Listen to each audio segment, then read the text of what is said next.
I learned very young that silence can be taught. I was a teenager when someone of my own, a family member, crossed lines everyone pretended did not exist, and I was told to be quiet, to be respectful, and to stop imagining things. I tried.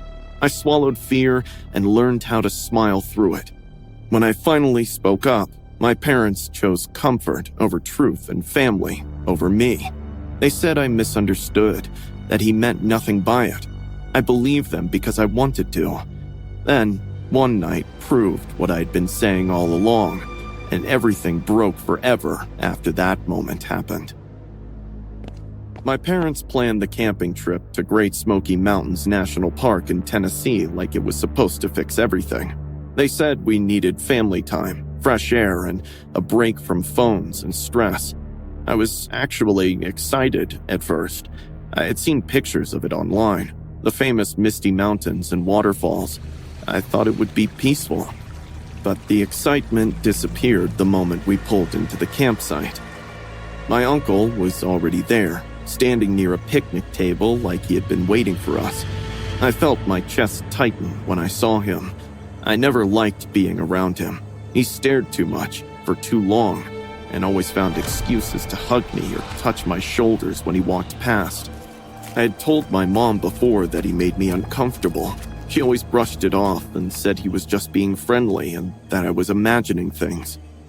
I tried to ignore him and focus on setting up camp. The forest was beautiful during the day. Sunlight filtered through tall trees, and everything smelled clean and sharp. Birds moved between branches, and the wind carried distant sounds I could not place. I wanted to believe I could enjoy it. Later in the afternoon, I went to collect firewood on my own. I needed space. As I bent down to pick up a branch, I heard a snap behind me. I froze and turned slowly. It was my uncle. He was standing too close, staring at me with a smile that did not reach his eyes. He commented on how fast I was growing up and said the shorts I was wearing were loose and unflattering. He told me I should try tighter clothes, bodysuits, and things that would suit me better. His voice made my skin crawl. Something in me finally snapped. Months of rage curled up in that 1 second, and I walked straight to him and slapped him hard across the face. The sound echoed in the trees. His expression changed instantly. I thought this would teach him a lesson, but instead he started yelling, calling me disrespectful and ungrateful. He stormed off toward the campsite, leaving me shaking and terrified. When I told my parents what happened, they scolded me for no reason. They said I had insulted my uncle and caused unnecessary drama. My uncle left a few seconds later, and my parents fought the entire evening, drowning everything in booze. That night, I cried myself to sleep in my tent. The forest changed after dark. The warmth faded quickly, and the trees turned into tall black shapes pressing in from all sides. My parents were in a separate tent a short distance away. I lay awake, listening to the night sounds, trying to calm myself. Around midnight, I heard footsteps. At first, I told myself it was an animal. Campsites were surrounded by wildlife after all. But the footsteps were slow and deliberate, circling my tent. I whispered my dad's name and called his phone. There was no answer. I realized then that my parents had passed out. I slowly unzipped my tent just enough to look outside. There was nothing there, just trees and shadows. The campsite looked normal. I told myself I was overreacting and zipped the tent closed. About 20 minutes later, I heard it again. This time, it was the sound of my tent zipper moving. That was when real fear hit me. Deep down, I knew who it could be. My hands shook as I grabbed my phone. I turned on the camera and started recording, holding it close to my chest. I remember thinking that if something happened, I needed proof. I needed someone to finally believe me. The zipper opened, and my uncle's face appeared in the opening. He crawled into my tent, his voice low and angry. Did you think you could get rid of me so easily? You were wrong. I started screaming as loud as I could. He lunged forward and clamped his hand over my mouth, trying to silence me. I bit down hard, and he shouted in pain. He grabbed my arm and twisted it, hissing, "I've waited for this moment for so long, and there's no way I'm leaving tonight without fulfilling my desires." I kept calling for my parents, screaming for someone to hear my cry for help. My uncle brought his face closer to my ears, breathing hot air on my skin. I thought I was going to die. But then, I heard my parents shouting my name. Flashlights flickered outside the tent. My uncle froze and cursed under his breath. He listened carefully and then scrambled backward. Without wasting a second more, he disappeared into the darkness between the trees, just as my parents reached me. I collapsed into my dad's arms, shaking and sobbing. I showed them the video. It clearly captured his face and his voice inside my tent. There was no denying it anymore. My parents kept apologizing over and over. They called the police immediately. My uncle was arrested not long after. I survived, but I was not the same. I stopped going out much. I stopped trusting people easily. Even now, the sound of a zipper at night makes my heart race. The forest was beautiful, but that night taught me that danger can hide anywhere, even among people we were told to trust. I was 34 years old when I took over my grandfather's roadside hotel in Montana. It sat just off a dead stretch of highway, surrounded by snowy woods and distant mountains. It was a snowy Thursday night. Business had been slow. I was half asleep behind the front desk when a man in his late 40s entered with both hands buried deep in his coat pockets. Snow clung to his shoulders, but he didn't care to brush it off. He did not even blink much. He just stared at me with a patient, steady expression. "I need a room for the night. Top floor with mountain view." The way he said it made me feel a bit weird for no clear reason. "Room 312 is open," I said after a short pause. When I slid the register across the counter for him to sign, he did not move. "Bring it to my room," he said. "I need your signature here at the desk," I replied. "I just really need to pee, so you can make an exception, I hope." I thought it wouldn't cause any harm to get the signatures later, so I forced a polite smile and grabbed the key to show him to his room. Strangely, he did not take the key from me, like he was totally committed to not taking his hands out of his pockets. He simply turned and started toward the stairs. I followed behind him. When we reached the third floor, I unlocked the door to room 312 and stepped back. "Give me 15 minutes to freshen up and bring the register to sign." I stepped back into the hallway, stared at me for a long, uncomfortable moment, and then he slammed the door so hard it rattled the walls. I hurried downstairs and sat behind the desk, thinking, does he have a gun? But a few minutes later, I told myself I was overreacting. I had seen strange guests before.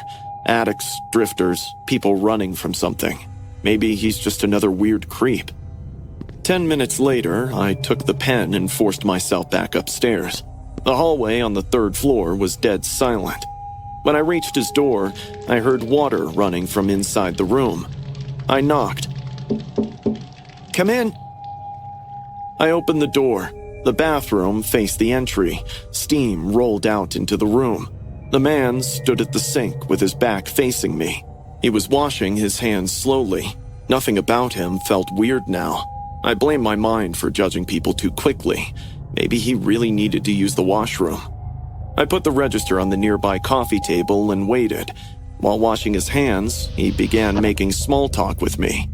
He told me that I've maintained the pipeline and drainage system well, because often at hotels like these, people face poor maintenance. I too initiated the conversation by replying about how I inherited the place from my grandpa and I'm trying to turn it around.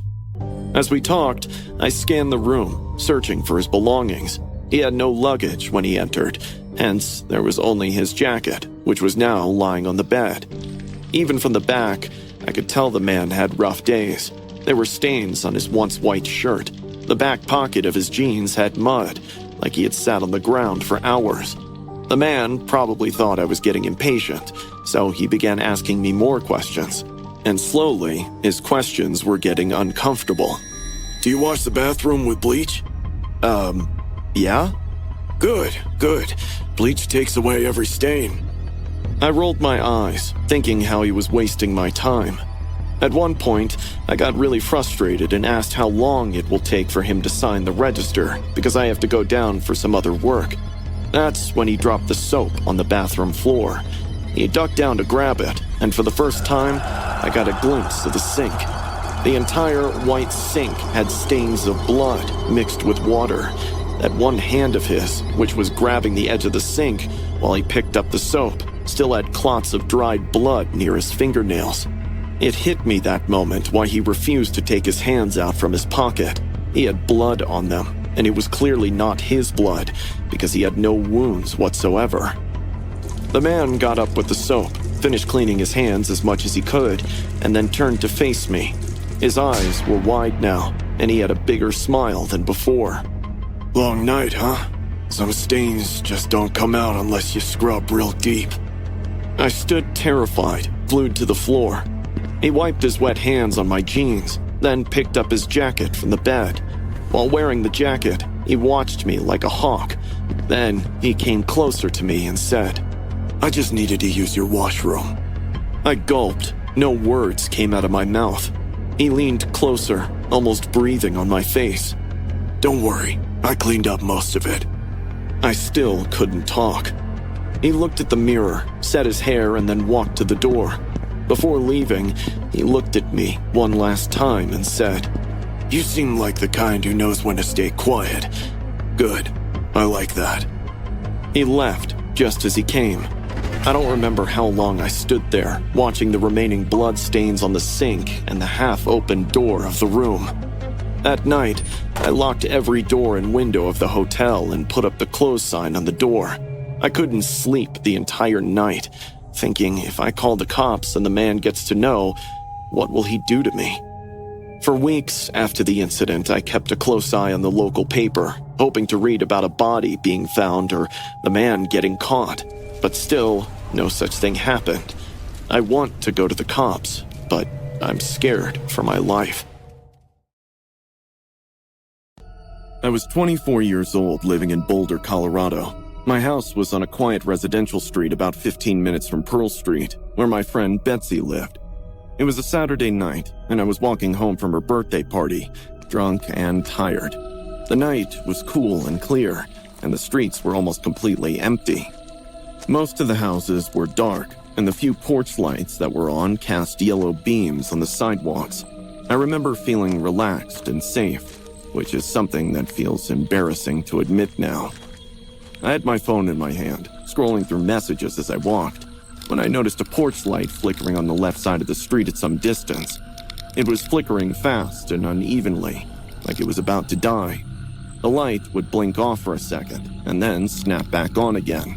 Each time it did, I thought I saw a shape standing beneath it. At first, I told myself that it was just my eyes adjusting to the darkness and the alcohol, but the shape stayed. As I got closer, the light stopped flickering and stayed on. I realized I wasn't wrong. There was indeed a man standing under it.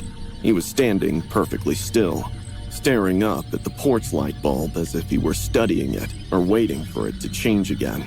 His face was painted in a sad, drooping mask, white skin, a red nose, and a blue mouth that curved downward like he was frozen mid-cry. He wore a crooked little hat and dirty green shirt under a torn coat that looked older than me. The whole scene felt off in a way I could not explain, but I did not want to admit that to myself. I did not want to be the person who panicked over nothing. I told myself he was probably a street performer walking home after a gig. I kept walking. As soon as I passed the house, I heard footsteps behind me. They were slow and careful, like someone trying not to be heard. The sound was soft, but in the quiet street, it was impossible to ignore. I turned around, expecting the clown behind me, but there was nobody there. The porch light behind me was still on, and the sidewalk was empty. A hooting owl flew over my head, almost giving me a heart attack. I felt a spike of anxiety, but I told myself I was just imagining things. I continued walking again. Suddenly, I heard footsteps, and my ears caught up to the sound coming from across the street. I looked, and it was him, the sad clown. He was standing near a stop sign on the opposite sidewalk, directly across from me, and he was facing me, like he was about to walk up to me any minute now. I felt cold sweat dripping down from my head. He didn't move, though. He just stood there, watching me. I watched him too, breathing heavily, yet he didn't react. He just stayed there. I swallowed and started walking again. He started walking too. I stopped. He stopped as well. I paused for a few seconds and picked up pace, and so did he. That clown was not just following me, he was mimicking me.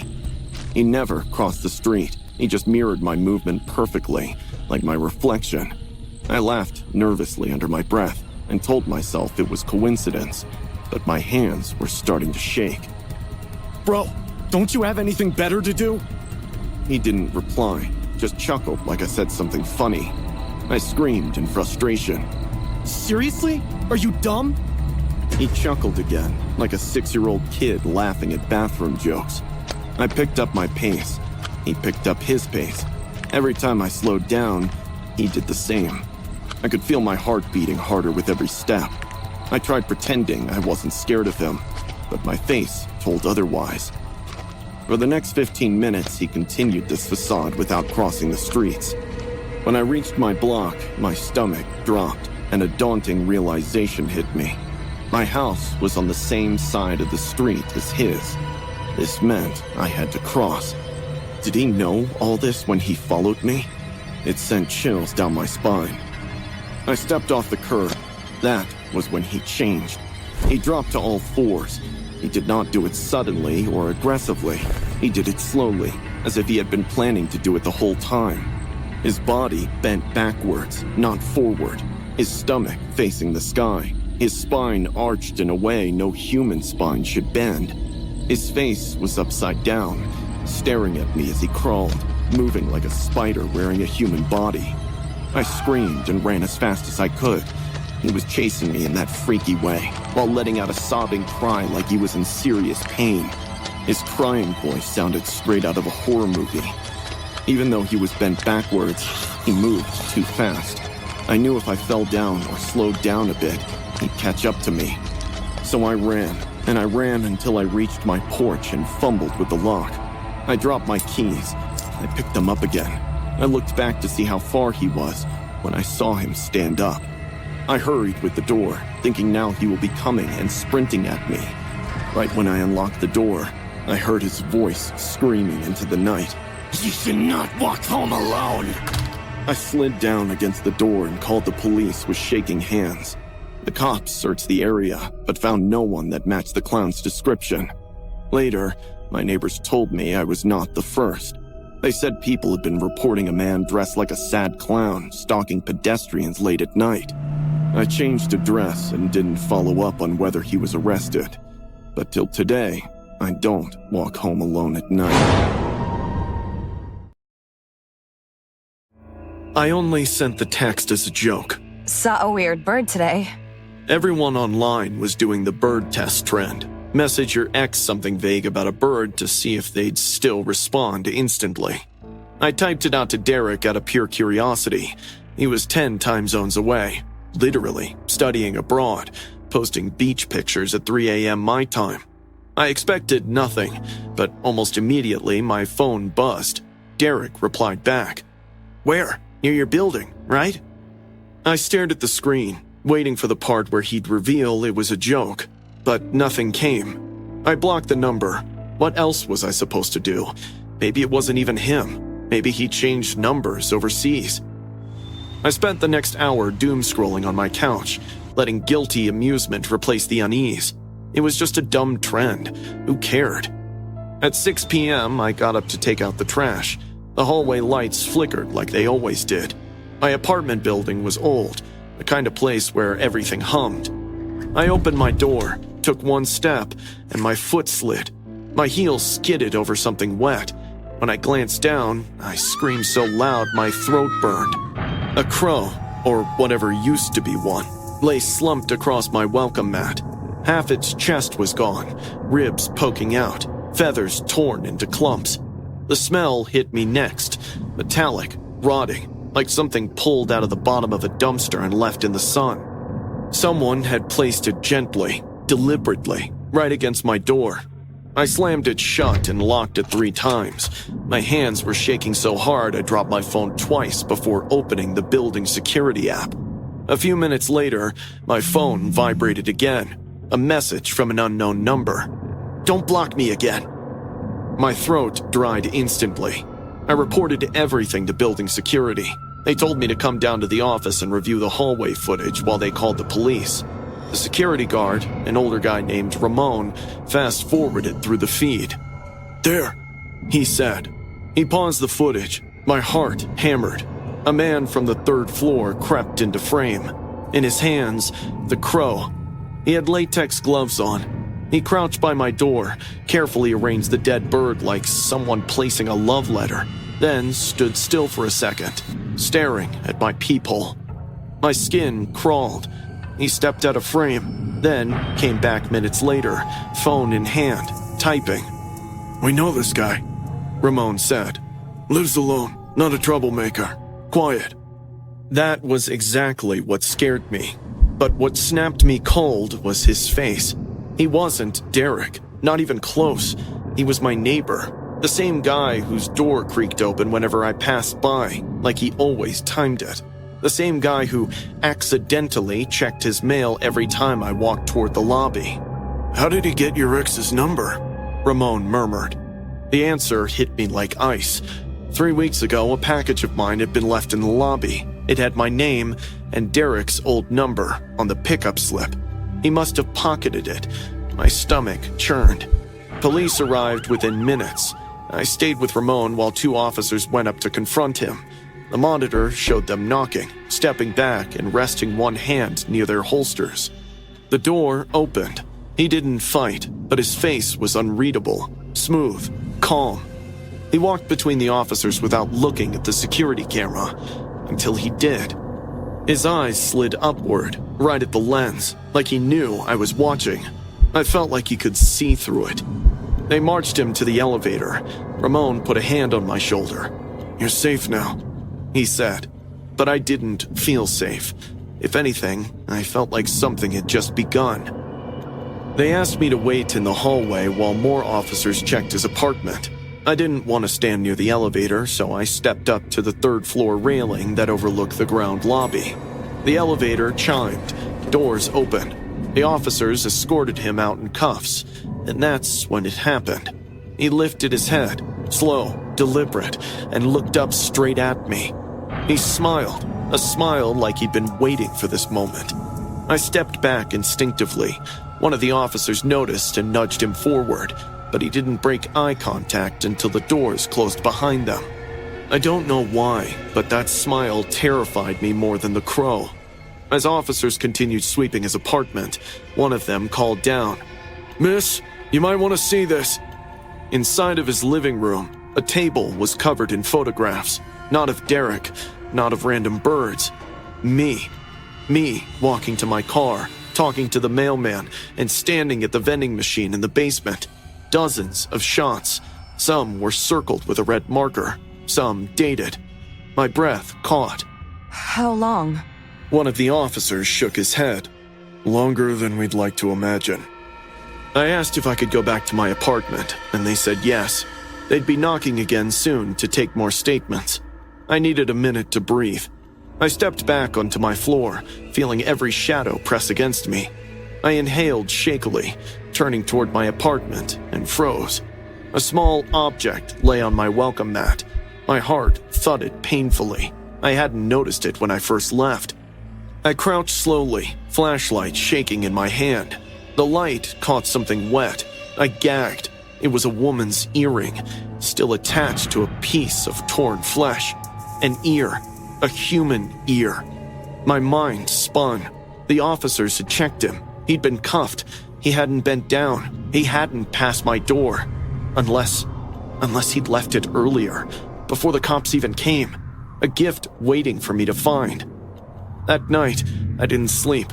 I kept refreshing the news, praying to see a headline about a body found. A woman was identified. Anything. But deep down, in the darkest corner of my mind, I fear the truth more than anything. If they don't find her, he might come back for the rest of her. And he knows exactly where I live.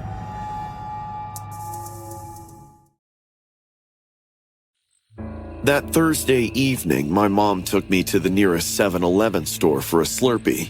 When we got in, there were only 3 people besides us. The night shift guy behind a counter, a middle-aged woman buying scratch cards, and this weird dude. He was pacing slowly down the aisles, hands stuffed into the pockets of a filthy hoodie. He would stop and stare at everyone every 2 seconds. At first, I didn't pay attention. I was too busy agonizing over which Slurpee flavor I wanted. But when I looked up, I found him staring right at me. He didn't look away, which made me awkward. And even when I looked away, I could still feel him watching me. I told myself not to overthink it. But the second the woman at the register left, and the little bell on the door chimed behind her, the whole store changed. It was subtle, but heavy, like someone sucked the air out of the room. Mom was walking toward the refrigerated section to grab a water. I followed, and so did he. He drifted behind me, not even pretending to shop now. 1 second, he was 3 aisles away. Next, his reflection appeared in the freezer door right behind me. Hey, what's your name, sweetheart? That word, sweetheart, made my skin lurch. Before I could answer, Mom stepped between us. Back off! She's a kid! He smirked like he didn't care much. Relax, I'm just talking. Not your fault your daughter's getting all the male attention and you're jealous. My mom was stunned to see his audacity. She immediately called out to the 7-Eleven staff, complaining about the man harassing us. Mom then pushed me behind her as the employee rounded the corner. "Sir," the employee said firmly, "you need to leave, now." The man glared at him, muttering something under his breath, then stormed out of the store. The door banged so hard it rattled the windows. I felt my legs shaking. Mom squeezed my shoulder. Don't worry. We're leaving too. We paid quickly. The employee apologized and kept checking the window like he expected the guy to come back. Mom made a joke about how she needed a bubble to keep creeps away. I laughed weakly, trying to pretend I wasn't terrified. As we stepped outside, the cold air hit my face. The parking lot was mostly empty. I remember stepping closer to Mom, clutching my Slurpee too tight, thinking the worst was behind us. We walked toward our car. Then, it happened so fast, I still can't piece all of it together in order. Something moved, fast, from behind the black van parked next to us. A hand shot out, then an arm, then another. Before I could scream, the man was on me, grabbing my upper arm so hard it felt like fire ripping across my skin. "Come here!" he snarled, yanking me toward the van. His grip felt inhuman, not like a regular person grabbing you, but like claws digging in. I screamed, not a normal scream, one of those raw animal sounds that tears your throat. Mom lunged after me instantly, grabbing my other arm and pulling me back. For a second, I was the rope in a violent tug of war. The man punched her. The sound was something I'll never forget. A sickening thud, followed by my mom gasping.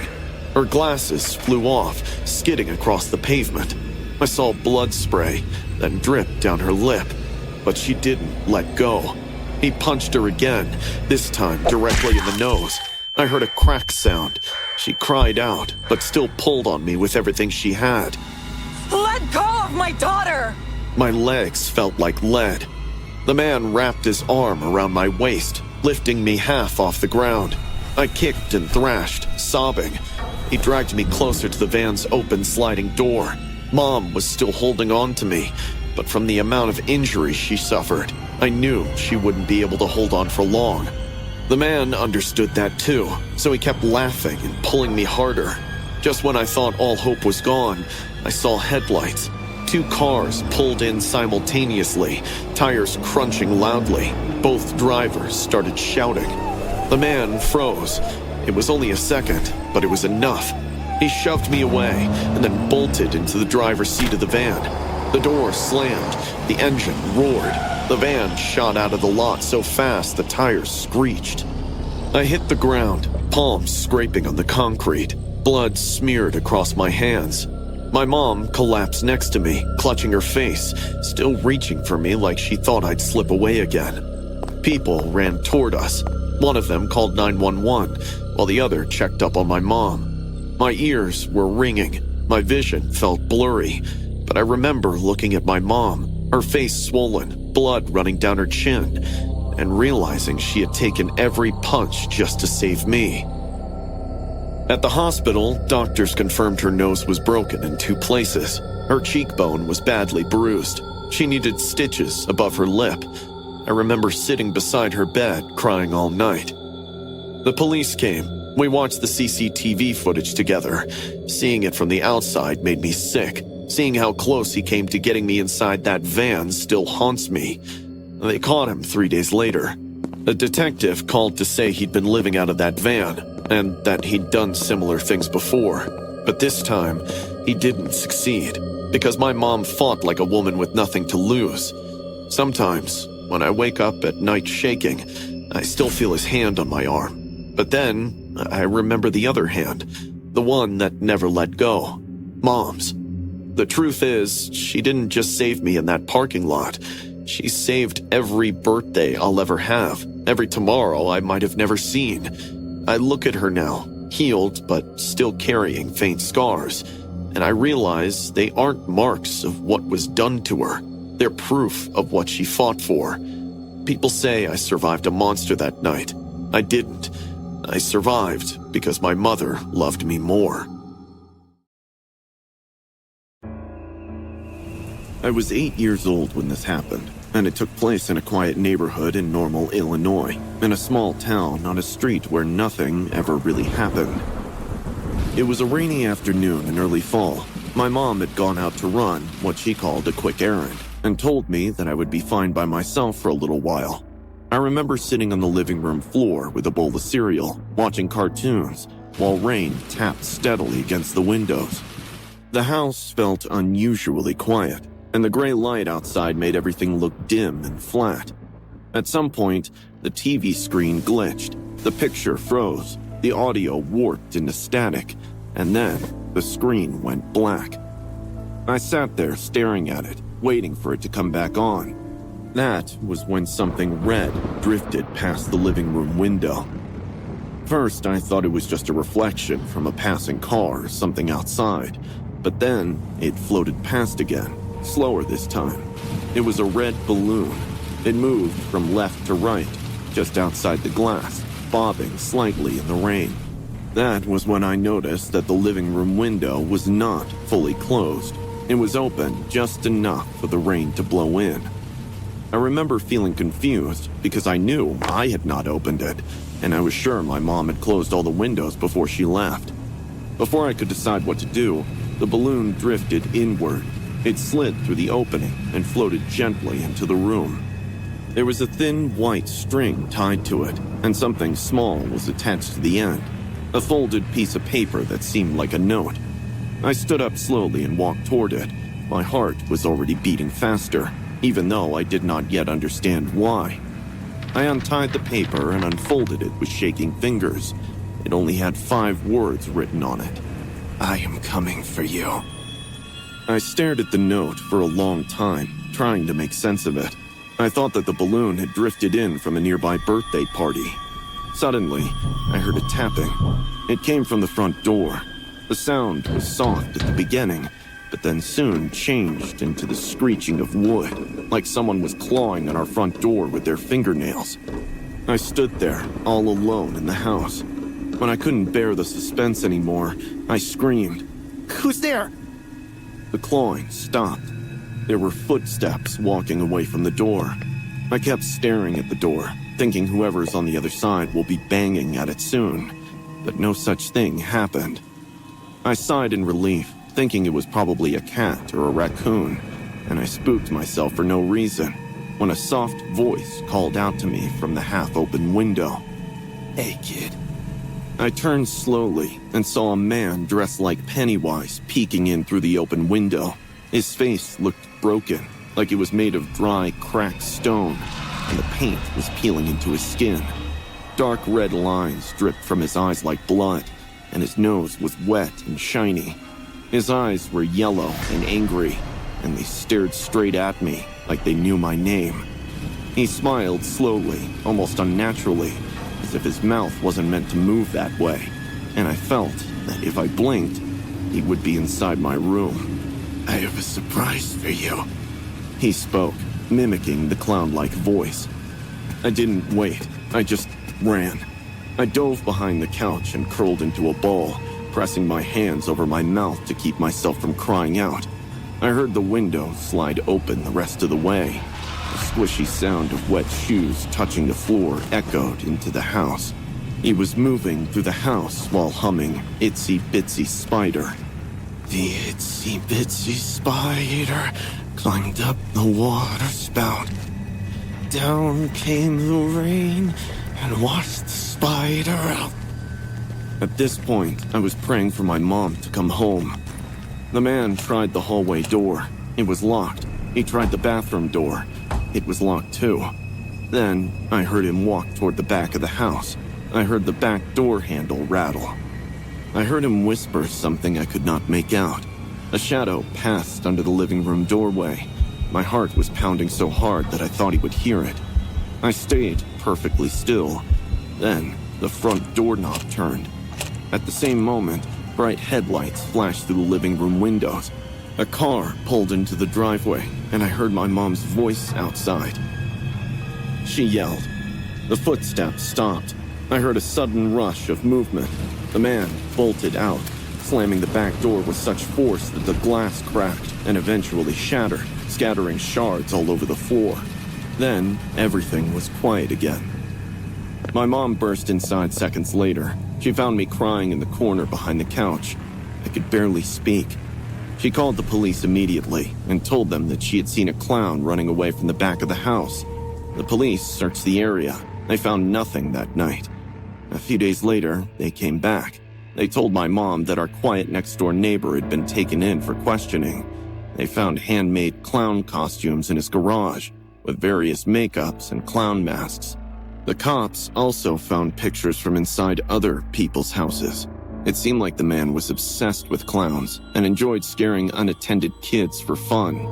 He confessed to it, saying it was a prank, but breaking into someone's house while their kid is home alone is definitely not funny. It's been 15 years since that night, but I still remember the sound of his footsteps. I still remember the way he hummed that night. I live near County Road 6, and this happened on a Friday night when I left home after a huge fight with my husband. I drove down the empty highway, not knowing which way I was going. Then, at one point, I had to stop because tears were clouding my vision. I cried like a 6-year-old, sitting in my car for hours, then finally decided to pull over for the night. After driving for a few more minutes, I found this moderately looking hotel on the side of the road. It wasn't very expensive. The staff was quiet and showed me to my room. I threw my bag on the dirty sofa and went to take a hot shower, thinking it would calm me down. But when I came back to that cold bed, stress caught up to me. I've suffered from sleep paralysis on and off since my early 20s. It only happens when I am emotionally overwhelmed. For those who have never had sleep paralysis, it's a horrifying state to be in. My mind stays awake, while my body shuts down, trapping me in between. I pushed all those negative thoughts down and lay down on the bed. I was already exhausted, and not to mention, emotionally drained. So within a few minutes, I dozed off. For the first couple of hours, I slept like a rock, but suddenly, I woke up. I knew immediately what was happening. My eyes were open, fixed on the ceiling. My chest felt crushed beneath a heavy, invisible weight. My arms and legs were numbly locked into place. My breathing came in shallow, panicked gasps that did not feel like they were getting enough air into my lungs. I realized I'm having another episode of sleep paralysis. The room felt colder than it should have been. The heater hummed weakly by the window, but the air against my skin was sharp, biting. At first, I noticed the bathroom. The lights were off. Immediately, I felt like something wasn't right in here. I never, ever sleep in complete darkness. I clearly remembered turning that light on before I went to bed. I also remembered hesitating at the switch. Now, the bathroom doorway was filled with thick darkness. I was trying my best to wake myself up, but I knew I couldn't because it wasn't something I could control. I was waiting for the moment to pass by when I felt a gush of wind on my face. The windows were closed, and I was 200% sure that the wind came from above, like someone breathed on me. My eyes moved toward the ceiling vent. For a few seconds, I saw only darkness. Then I saw bright green eyes. They hovered in the shadows just inside the vent, fixed directly on me. I got into panic mode. I could feel the fear in my bones, but I couldn't get up. I tried convincing myself that it was all my imagination, and there's no one actually inside that vent, when the vent cover made a soft, metallic creak. It shifted slowly, bending outward by mere inches. Dust slid down onto my pillow in thin gray streaks. For the next few seconds, the darkness in the vent sent me into hyperventilating. I tried even closing my eyes, but I couldn't. I kept staring at the dark vent, still believing I imagined those eyes, when a head slowly popped up. There was a man inside that vent now, and he was completely bald. His scalp reflected the faint outside light like polished bone. There were no eyebrows above those glowing eyes, no eyelashes framing them, no stubble, no pores. His face looked wrong in a way my brain could not process. His breathing was wet and heavy, echoing faintly inside the ducts. He just watched me for God knows how long. Then his shoulders pressed through. I heard his bones cracking as his upper body started coming down from the vent. I wanted to scream and run away as far as I could, but again, I was glued to the bed like a statue. Slowly, he dropped his arms down from the vent. It was too long. His fingers were thin and bony, the nails slightly darkened. His hand descended inch by inch. He was reaching out to me. My entire body got covered in sweat, but he didn't stop, just kept spreading his arm in my direction. I could feel cold rolling off my skin. The expression on his face was horrible. It was like he just wanted to get to me. My throat moved. No sound came. Suddenly, his index finger stopped less than an inch from my nose. He blinked for the first time, and then said in a raspy, demonic voice, Most of them scream and leave, but you stayed. I like that. I was still trying to process that all of this was happening in my head when lightning struck right outside my window. My body jolted upright as I screamed, the sound tearing violently from my throat. The bathroom light was on, and as I looked at the vent, it was sealed. The room was empty. I didn't spend a second more in that room, ran straight to my car and stayed in till sunrise. When the sun finally broke through the trees, I drove away to my sister's house. On the way, I told myself the same thing over and over, that it was all hallucinations. 3 weeks later, curiosity found me at 2 a.m. I was staring at my phone when I Googled that hotel. Most reviews were about poor maintenance and weak Wi-Fi, but one review sent a shiver down my spine. Someone mentioned waking up in the middle of the night with the feeling of being watched from the vent. I also found a second one where the reviewer mentioned seeing a dream about a bald man. My hands started shaking. I had never told anyone those details. To this day, I do not know if what I saw was real, but sometimes, when I lie awake at night, I feel a cold draft fall straight down to my face. It gets me a pill to fall asleep after that.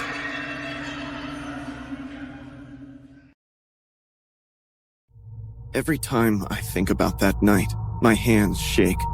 I want to make it very clear that this is not a campfire story I heard from someone else. This happened to me, exactly as I'm telling it. Last year, my mom passed away after a long-term illness, and I was her caregiver all those years.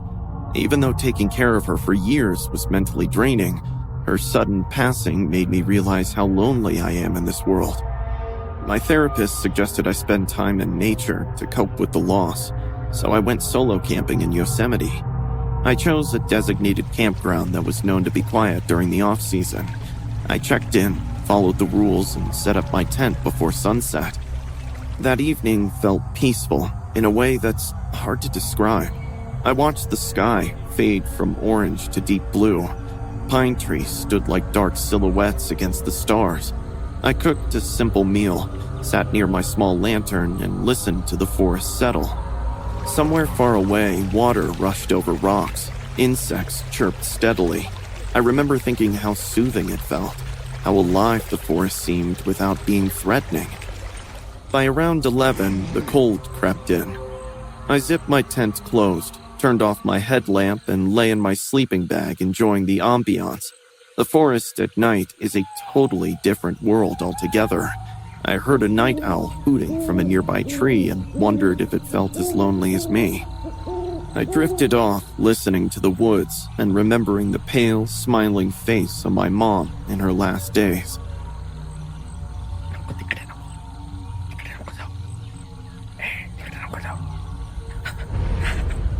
I woke up at around 2 a.m.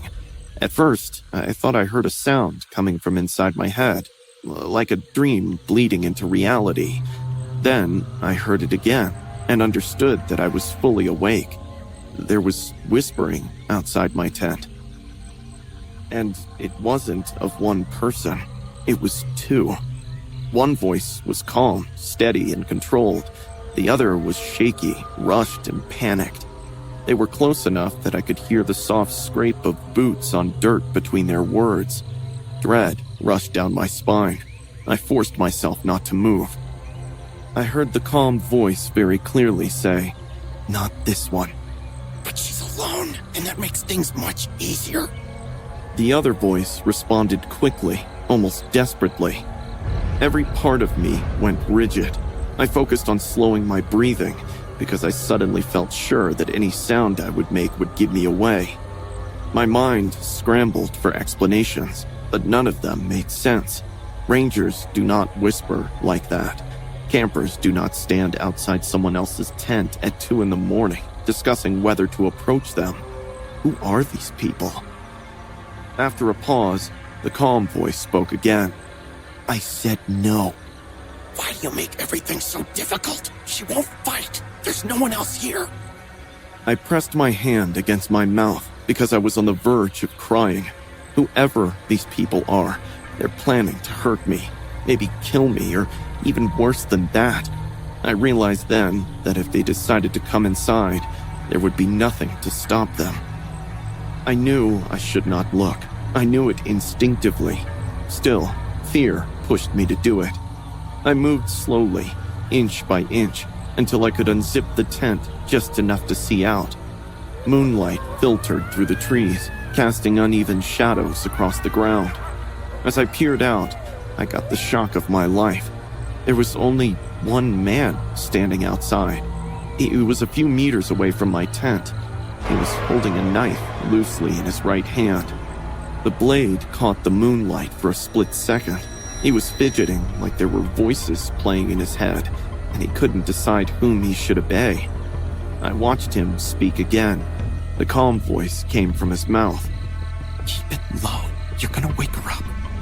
I felt the blood drain from my face. Now he moved to the other side, almost like he was a completely different person, speaking in that desperate tone. Well, if she wakes up, then I'm definitely stabbing her in the chest. He quickly changed sides again and yelled, "You'll do no such thing. I can't cover up for you all the time. We agreed on one girl every month. Stick to that." My vision blurred. I pulled back into the tent and closed the zipper as silently as I could. I clamped my hand over my mouth to stop myself from screaming. My entire body trembled uncontrollably. I was absolutely convinced that this man was suffering from multiple personality disorder, but that doesn't excuse his terrifying plan of one girl every month. There was a long pause outside. Then, the calm voice spoke one last time. "Go back." I heard footsteps moving away. He moved slowly, deliberately, crunching softly through the leaves. I stayed frozen, listening long after the sound faded. I did not move. I did not cry.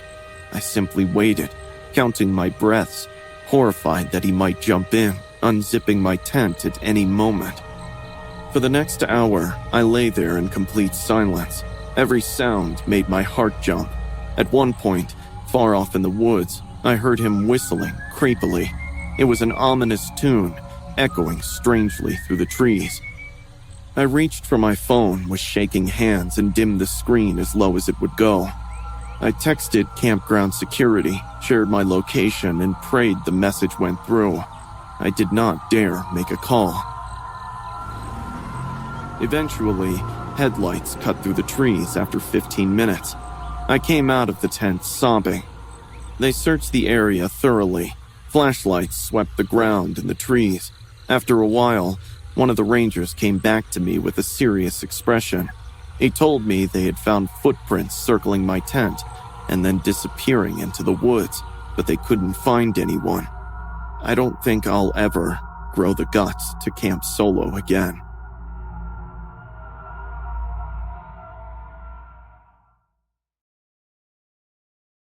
I should have trusted my gut the moment my friend said the words blind date. I'm 24. I've had my fair share of awkward dates, situations, and ghosting, but Evans seemed different. Over texts, he was polite, funny in that dorky, self-deprecating way, careful with his words, even said please and thank you. So when he suggested we meet at Wendy's, I agreed, thinking it was a safe choice. I walked in at around 7. The place was nearly empty, just a bored cashier at the counter and an old couple sharing fries in the corner. Evan was already seated by the window. He waved at me. "Hannah? Hi, over here." I smiled and walked closer. He looked exactly like his pictures, an innocent-looking hot guy. Hey, sorry if I'm a little late. "You're right on time." He beamed. "And you look beautiful." For the first 20 minutes, everything was so good.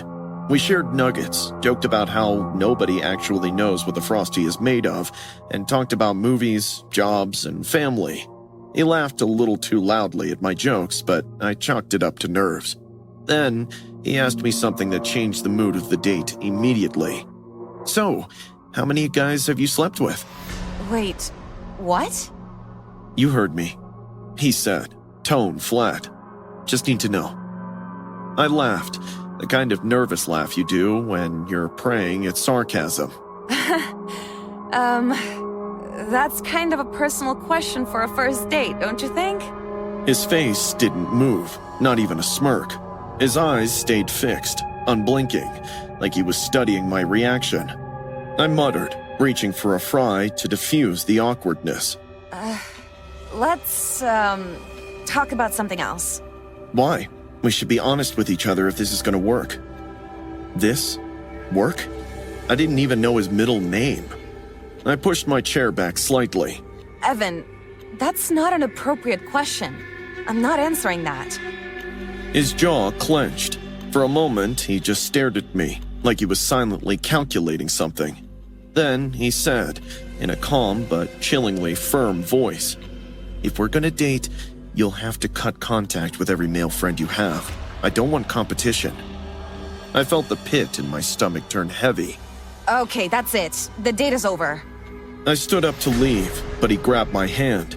Before I could understand what was happening, he yanked me back at the table, ordering me to sit down.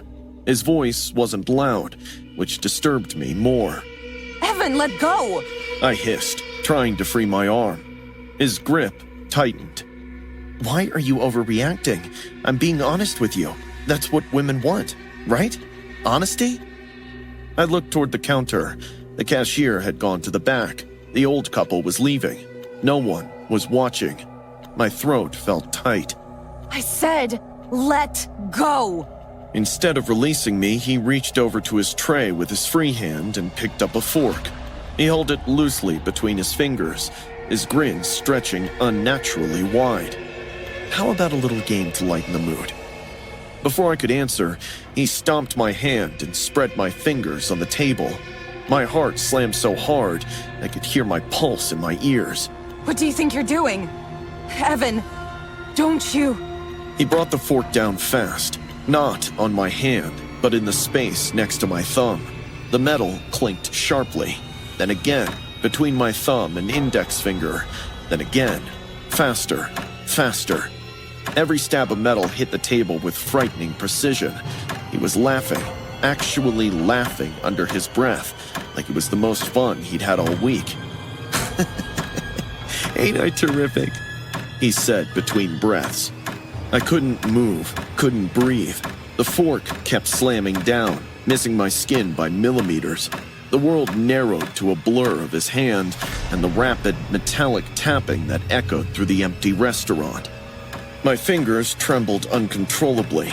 I felt tears prick my eyes. Stop. I whispered, barely audible. He didn't. If anything, he sped up. Clink, clink, clink, clink, clink. Then, suddenly, he froze. The fork stopped midair, hovering over my hand. He slowly tilted his head to the left and stared at me with a blank expression. His eyes were filled with part amusement, part ownership, and part something darker. For a few seconds, he sat like that. I was shaking in fear. Then he loosened the grip, saying, "Relax, babe. Just a joke." My entire body jolted as if I'd been released from a rope. I ripped my hands away from him, stumbling backward so hard I almost fell from the chair. I didn't say a word, just grabbed my purse and ran out of the door into the cool night air, gasping as if my lungs had been underwater. Outside, under the flickering neon windy sign, I pressed my shaking hands to my knees, trying not to puke. My vision swam. My fingers tingled where he'd held them down.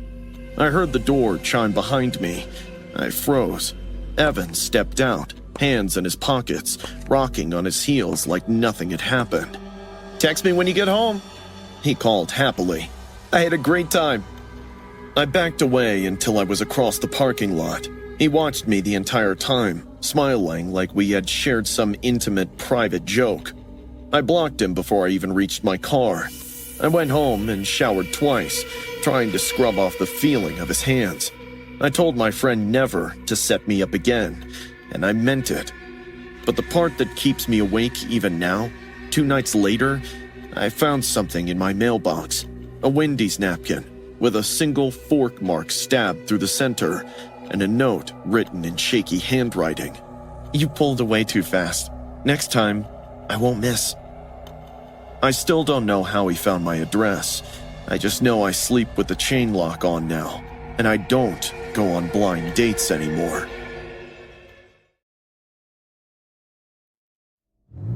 I was driving west on Highway 417 toward Ottawa when the storm hit out of nowhere.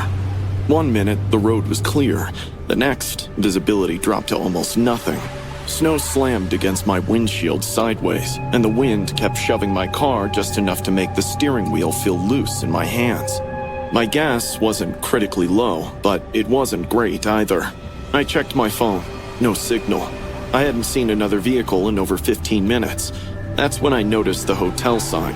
It was barely visible through the blowing snow, standing crooked at the edge of a dirt road that cut off the main highway. A single flickering bulb swung violently beneath it.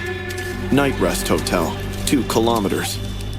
I slowed down and pulled onto the shoulder. Against my better judgment, I managed to get 1 bar of service and searched for the hotel.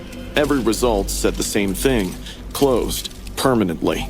No website, no recent reviews. One article mentioned something about structural damage years ago. According to the internet, this place should not have existed anymore. But the sign was lit, and behind me, the storm had swallowed the road completely.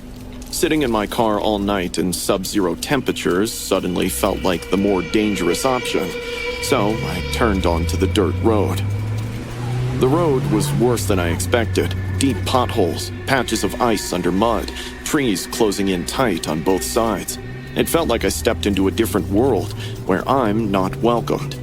After about 2 kilometers, I saw a neon sign buzzed weakly above the entrance. Night Rest Hotel.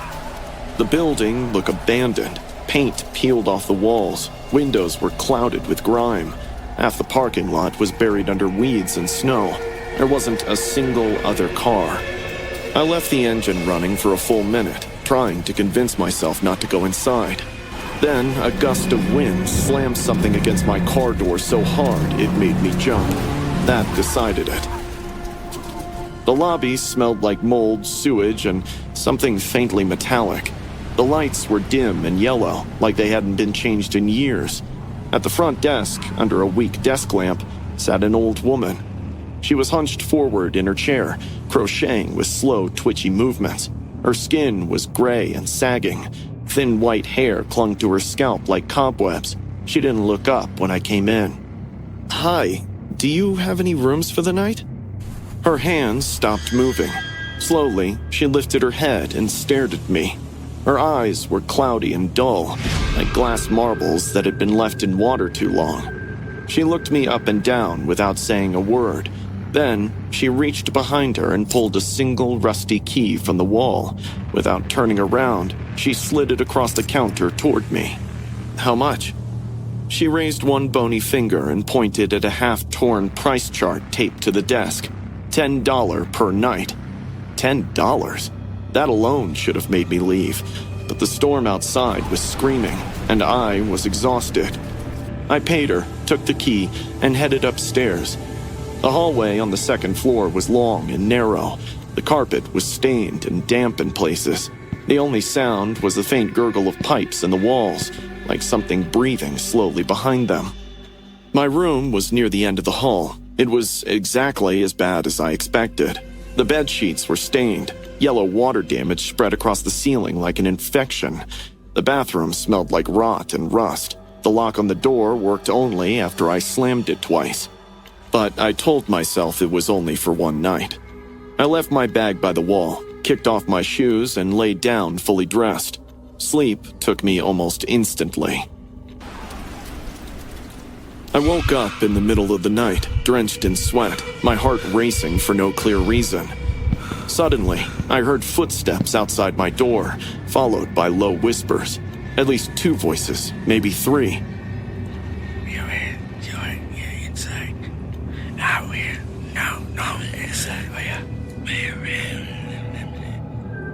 I slid off the bed as quietly as I could and crept to the door.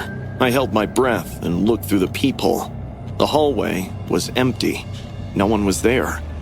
I cracked the door open slowly and stepped into the hallway. The whispers were gone. The entire floor was silent. That's when I saw movement at the far end of the hallway near the stairwell. Something shifted in the darkness. A head pulled back behind the wall the second it realized I had seen it. Someone had been watching me. I didn't hesitate. I bolted back into my room and slammed the door shut, throwing my shoulder into it until the lock clicked. That was when the knocking began. 3 soft taps, then silence, then faint whispering right outside my door.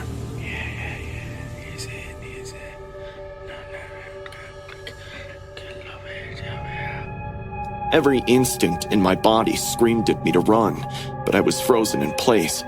I checked the peephole again. Nothing. The hallway was empty every single time. This went on for hours. Knock, whisper, silence, over and over again. At some point near dawn, exhaustion knocked me out. When I woke up, the room was flooded with morning light. My door was wide open. My bag was dumped on the floor. All my belongings were scattered across the room, like someone had searched through every inch of my life. And there were muddy shoe prints on the sheets. One on the left side of my waist, one on the right. Like someone had stood over me while I slept and watched. I didn't look for the woman at the desk. I grabbed what I could, ran to my car, and peeled out of the parking lot. The storm was gone. The dirt road behind me felt unreal, like it had never existed. It's been years since that night. Nothing was stolen from me because I barely had cash or any valuable items. Whoever broke into my room that night decided to let me go because it wasn't worth stealing from me or murdering me. Should say I'm lucky. I swear this happened exactly the way I'm about to tell it. It was around 12:40 a.m. when Bailey shook me awake. Her hair was a mess, her eyes half open, and one hand was resting on her belly like she always did now that she was 8 months pregnant. Kyle, She whispered. I'm starving. Please, can you get me something? I need chips and maybe a donut and something spicy. Pregnancy cravings were unpredictable, but Bailey rarely woke me up for them. She looked genuinely uncomfortable. I sighed, but sat up. All right, I'll go. You're the best. She murmured. I grabbed my hoodie, slipped on my shoes, and stepped outside. It was a short ride to the 7-Eleven near our street, so I took my bike. The bright fluorescent lights of the 7-Eleven felt like stepping into a different world. The night shift worker nodded at me. I went straight to the shelves, grabbed Bailey's chips, 2 donuts, and even those sour gummy worms she loved. On the way to the register, I impulsively added a pack of smokes. I don't smoke much. Bailey hates the smell, so I usually sneak one outside before heading home. I paid, stuffed the junk food into my hoodie pocket, and stepped out. To the right of the entrance was the usual smoking spot. The problem was, the area was dark. The one light above the garage bins had been dead for months, and the whole corner reeked. Not just bad, rotten. I wrinkled my nose but shrugged it off. I just needed a few minutes. I leaned against the wall and pulled out a cigarette. I had it between my lips and my lighter in my hand when I heard a whimper. At first, I thought it was a cat, but it wasn't. It sounded like a grown man crying, the kind of muffled sobbing that comes from someone in pain. I turned my head slowly. The noise was coming from the far end of the dark corner. I pulled out my phone and turned on my flashlight. The beam cut through the shadows. A man was crouched down beside the trash bins. His face was buried in his arms as he rocked back and forth. He wore filthy, torn clothes covered in grime. His shoulders looked like he was crying or maybe freezing. Hey man, you okay? The rocking stopped. He even stopped crying. Slowly, way too slowly, the man lifted his face. I swear my whole body locked up when the light hit him. His eyes were stretched, like he'd opened them too far. His left eye twitched like he was trying to focus. The left side of his face was torn open. Raw, red flesh, like something had ripped off a chunk of his cheek. And hanging off his fingers were tiny pieces of skin stuck under his nails. His lips and chin were wet with blood. His own blood. That's when the realization hit me. He had done that to himself. He stared at me with those twitching eyes, head tilted like I was some kind of puzzle he was trying to solve. I backed up slowly, whispering, Okay, I'm gonna go. In one sudden jerky motion, the man stood up, and he was huge, at least 7 feet tall, towering over the trash bins. His shadow stretched across the pavement. I gasped. He looked small while crouching, but now he seemed impossible, almost deformed in height. His head twitched sideways, and without breaking eye contact, he raised a trembling hand to his wounded cheek and started digging into it. He hooked his dirty nails into the torn flesh, peeled back a piece, and, I swear on my life, popped it into his mouth, chewing, slowly, deliberately, like he had done this before, many, many times. The rotten smell I noticed earlier suddenly made sense. It was him. I stumbled backward, sprinting across the parking lot, but I was so shocked by the horrible sight that I didn't notice the curb nearby. My toe caught it. I went flying forward and hit the ground hard. My chin cracked against the pavement so violently, I swear my vision flashed white. Warm blood poured down my neck as the skin split open.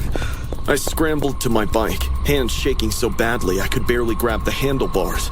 Behind me, I could hear him coming, his bare feet slapping against the ground. I tried starting the bike, but the fear caught me. "Start!" I yelled. "Please, please start!" The engine sputtered once, twice. The man was almost at my back. I could hear his breathing, ragged, hungry. Finally, the engine roared to life. I kicked off. The bike jerked forward. I was relieved that I'm gonna get out of this situation. But as I shot out of the lot, the man leaned in, impossibly close, and spat at me. A warm, thick splash hit the side of my face. I screamed, nearly losing control of the bike as he started laughing. This horrible, broken, choking laugh, clapping his hands like a child amused by a trick. I sped away until the man disappeared into the distance. When I got home, Bailey was waiting at the door. One look at me, the blood, the trembling, and wild eyes, and she knew something horrible had happened. I told her everything while she pressed a towel to my chin to stop the bleeding. She didn't question a single part. She cried and held me, and for the first time that night, I let myself fall apart. We went straight to the ER to get my chin stitched, and then to the doctor the next morning, terrified of what had landed on my face. I don't know how long that man's spit stayed on me before I washed it off, but I swear I can still feel it sometimes. People laugh when I tell them the story, say it sounds made up or exaggerated, but I know what I saw. I know how he looked, how he smelled, how close he came to touching me. I haven't been inside a 7-Eleven after dark since that night. I've never told this story without feeling uncomfortable, because even now, years later, it still makes my skin crawl in a way I cannot fully explain. I was 12 when it happened, and I was old enough to know when something felt wrong, even if I couldn't explain why. What I saw that night did not chase me, threaten me, or even touch me. It simply watched, and that somehow felt worse than anything else ever could. It all started in Lancaster County, Pennsylvania, near my cousin's place outside a little town called Strasburg. My cousin Trevor lived way out in the countryside, where the roads didn't have sidewalks, and the fields went on forever. That night, there was a small traveling fair set up in a dirt lot near Route 741. Nothing fancy, just a Ferris wheel, a few carnival games, and some food stands that smelled like grease and sugar. I spent most of the evening stuffing myself with junk food, cotton candy, funnel cakes, fries, soda, anything I could convince my aunt to buy me. Trevor kept running off to play ring toss and shoot basketballs at crooked hoops, but I stayed near the food stalls, feeling full and happy at the same time. I was contemplating my decision of whether to ride the Ferris wheel with a tummy filled with junk food when my eyes darted to a single yellow lamp posted by the tree line. There was a woman dressed like a clown standing under it. She had a pale white face with sharp black star-shaped eye makeup, hollow staring eyes, and a small red nose. Her mouth was painted into an exaggerated red grin. Her hair was tied into high pigtails, and she wore a black and white striped outfit with a bow. She wasn't entertaining anyone. She was just standing there, slowly moving her hands like she was trapped behind invisible glass, pushing and pulling at nothing. People walked right past her without reacting, like she wasn't even there. I watched her for a while because it felt strange. Then she stopped. She slowly turned her head and looked straight at me. Her eyes were dark and flat, and they didn't blink. She lifted her hand and gave me a slow wave. It felt awkward not to respond, so I raised my hand and waved back. She waved again. I waved again too. Then she waved a third time, slower, her fingers curling inward like she was beckoning me over. That's when the feeling in my stomach changed. She just kept waving. I dropped my hand and turned away. I found Trevor and tugged on his sleeve. "There's this creepy clown lady over there," I said quietly. "She keeps waving at me." Trevor frowned and looked where I pointed. Where? I looked too, but there was nobody there. Only the lamppost illuminated an empty patch of dirt near the trees. We brushed it off. I figured she'd walked away. About 20 minutes later, my stomach finally gave up on me. I felt like I was going to throw up, and I didn't want to do that at the fair. So I told Trevor I was walking back to his house. It was about a 10-minute walk down a quiet country road. The fair noises faded behind me as I carried on. Crickets chirped in the grass. A light breeze moved through the cornfields. The area felt so isolated that I didn't even see any cars driving by. I was walking at a casual pace, thinking about my choices of fair food, when I heard a whistle. It came from my left, and I saw her again. She was standing under a streetlight along the road. My heart jumped. How did she know I'd be here? I slowed down, and she kept staring at me, then raised her hand and waved like before. I didn't want to panic, but every nerve in my body was telling me something was wrong with this woman. I didn't wave this time. I just sped up and walked past her. I could feel her eyes on me while leaving her behind. Seconds later, I glanced back, and she was gone. I kept walking, a bit faster this time. A few minutes later, I again looked back to see if she was following me, but there was no sign of her. Then, I heard the second whistle, this time from my right. That crawling feeling returned. I looked up. She was there again, standing on the side of the road, waving with a death stare. I started to run. I looked back, and she wasn't there anymore.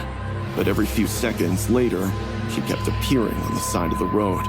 Every time I saw her, she was under the next streetlight, a little closer than before, always waving, never making a sound. It felt like she wasn't walking at all, like she was skipping forward through space, and I have no idea how she did that. It was like a never-ending nightmare.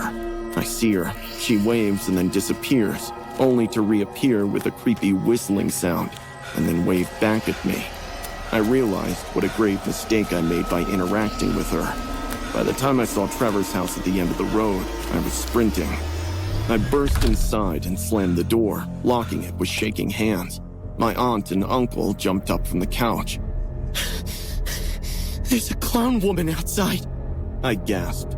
She followed me home from the fair. She keeps appearing like a ghost. They exchanged looks, and my uncle grabbed a flashlight and stepped outside, but he saw no one. The next day they asked around at the fair. Nobody had seen any clown like I described. The organizers said they hadn't hired any performers at all. No one believed me, except me. I remember tugging under bedsheets for the next 2 days after the incident. I didn't leave the room, and I got severe diarrhea as well. But even more than the stomach ache, I was scared the clown would show up inside my room at night. She could show up whenever she wants. Since that day, I stay well away from clowns. I work a regular 9-to-5 job, but the gym during my lunch break is the one place where I feel completely in control. It's usually quiet, just a handful of people lifting, minding their own business. I've always liked it that way. That day, I slipped into the weight room, tied my hair up, set my water bottle down next to the squat rack, and started my warm-up. I wasn't even listening to music, just enjoying the silence. I'd loaded my bar for a second set when I suddenly heard a voice behind me. Hey, you need a spot? I turned and saw a guy I'd never seen before. Late 30s, maybe, sweating hard like he'd been lifting for hours. He was standing too close. No, thanks, I'm good. You sure? You shouldn't be lifting alone. I forced a smile. Really, I'm fine. He didn't walk away.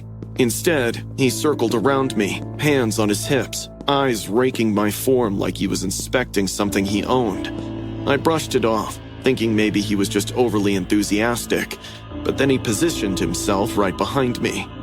Okay, go ahead. I froze. I said I'm good. He didn't move. His breath was practically on my neck. You don't gotta be scared. I know what I'm doing. A chill crawled up my spine. I set the bar down and stepped away. Immediately, his expression twisted into anger, as if I had personally insulted him. "Why did you stop?" I didn't ask you to spot me. He slammed the barbell onto the rack so hard it rattled. "Why are you acting weird? I said I'm helping you." The sudden aggression punched fear straight into my chest. I grabbed my water bottle and walked toward the cable machines, pretending I didn't hear him, but he followed. Every step I took, he took too. Heavier, faster. "You wasted my time. You women love doing that." I ignored him and started adjusting the cable height. He barked, "Don't walk away from me!" I jumped. His voice cracked through the gym like a whip, turning heads. A man on the treadmill paused his run, watching us.